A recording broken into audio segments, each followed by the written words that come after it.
Have you ever wondered why some men seem to have a big transformation when they get aroused, while others look almost the same whether they're flaccid or erect? You might have heard the terms grower and shower. But do these labels really mean anything, or are they just locker room slang that stuck around? And more importantly, does it matter at all? Welcome to the Healthy Body. Dr. Alex here. Today we're diving into the science, the myths, and the truth about growers versus showers. By the end of this video, you'll not only understand the difference, but you'll also discover why this debate might not be as important as many think, and why confidence, health, and connection matter far more. Before we jump in, if you're new here and you enjoy practical, science-backed tips for healthy aging, vitality, and longevity, make sure to hit that subscribe button. You'll get weekly videos designed to help both men and women feel their best at every stage of life. So let's get started. First things first. What do we actually mean when we say grower or shower? In simple terms, a grower is someone whose penis becomes much longer when erect compared to its resting size. A shower, on the other hand, shows more of their size even when flaccid, and doesn't change dramatically when aroused. Now here's the fascinating part. These differences aren't random. They're shaped by two big influences, genetics and environment. Let's break those down. Genetics refers to the blueprint you were born with. That includes the type of connective tissue in your body, how elastic your smooth muscle is, and even the way collagen fibers are arranged. Imagine two rubber bands. One stretches easily and expands a lot. That's similar to what happens in growers. The other is tighter and doesn't stretch as far.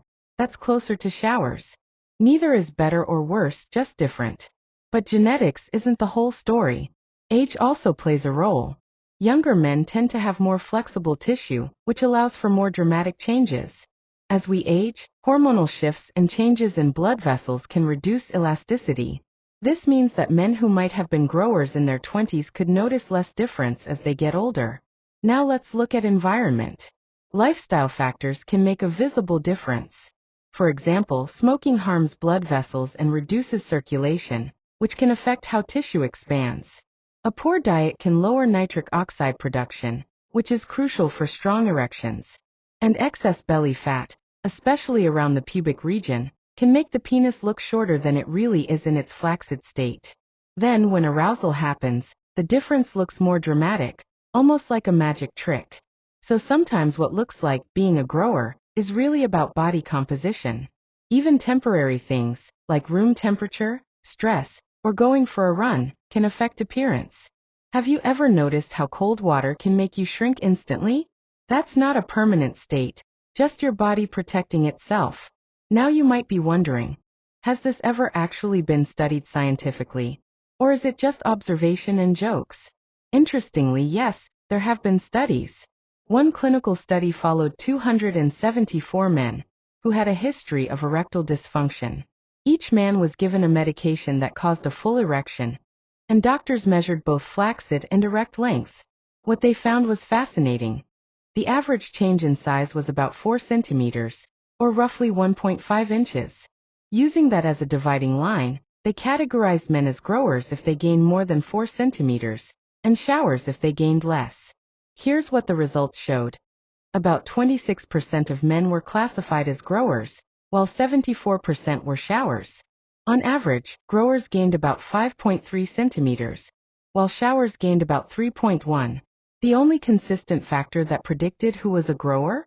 Age. Younger men were more likely to be growers, and they tended to have longer erections overall compared to showers.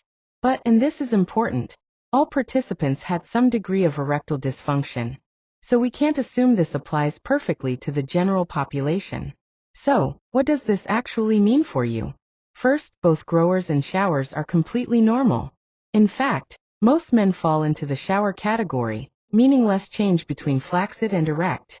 Second, it's not possible to predict which you are just by looking in the mirror. And honestly, it doesn't matter. Here's why. Whether you're a grower or a shower has no impact on fertility, sexual performance, or your ability to please a partner. It's purely a difference in appearance. What truly matters is circulation, firmness, confidence, and emotional connection. A healthy relationship is built on intimacy and trust, not on a label like grower or shower. Think about it this way. Many of the insecurities people carry about their bodies are shaped by unrealistic media images or comparisons. The truth is that most partners care far more about how connected and present you are in the moment than about the exact size, or how much it changes. Let's pause for a quick recap before we continue. We've learned that grower means more visible change, shower means less change. Genetics, age, and lifestyle shape the difference. A major study showed about 1 in 4 men are growers and 3 in 4 are showers. Neither type affects fertility, performance, or satisfaction. So the big takeaway? Both are healthy. Both are normal. Both are enough. Before we move forward, let me ask, have you ever wondered which one you are? Do you think it even matters? Share your thoughts in the comments. I'd love to know how you see this topic. And while you're here, don't forget to subscribe so you don't miss future videos about circulation, vitality, and healthy aging. We've got a lot of exciting topics ahead that can help you feel your best. Now let's dive deeper into something even more important. What really determines good sexual health and satisfaction if not being a grower or shower? The answer comes down to overall vascular health, hormonal balance, and lifestyle choices. Your erections are like a window into your cardiovascular system. If your heart and blood vessels are healthy, chances are your sexual function will be too. That means eating a balanced diet rich in vegetables, whole grains, and lean proteins. It means staying active with regular exercise, which improves circulation. And it means avoiding things that damage your vascular system, like smoking and excessive drinking. Hormones also play a key role. Testosterone, for instance, affects desire and energy. As we age, levels can decline naturally. But lifestyle choices, like sleep quality, managing stress, and keeping a healthy weight, can help maintain balance. Another factor is mental health. Anxiety, stress, and negative body image can all impact performance and satisfaction. Even if everything is working perfectly on a physical level, if your mind is full of doubt, intimacy can feel more like pressure than connection. That's why it's so important to address mental well-being alongside physical health. Let's do another recap here. We've covered why grower versus shower is a difference in tissue elasticity and appearance.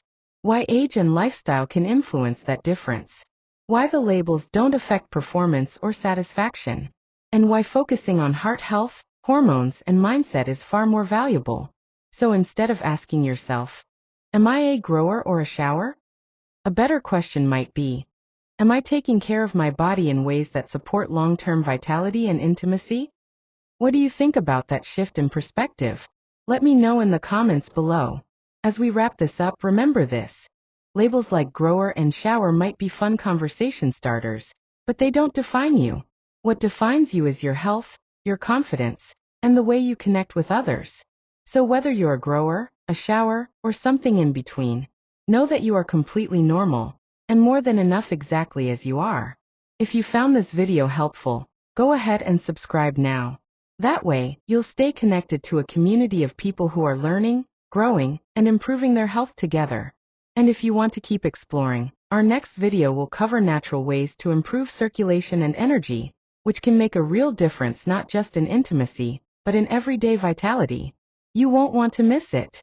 Stay healthy, stay curious, and take care of yourself, because you are absolutely worth it.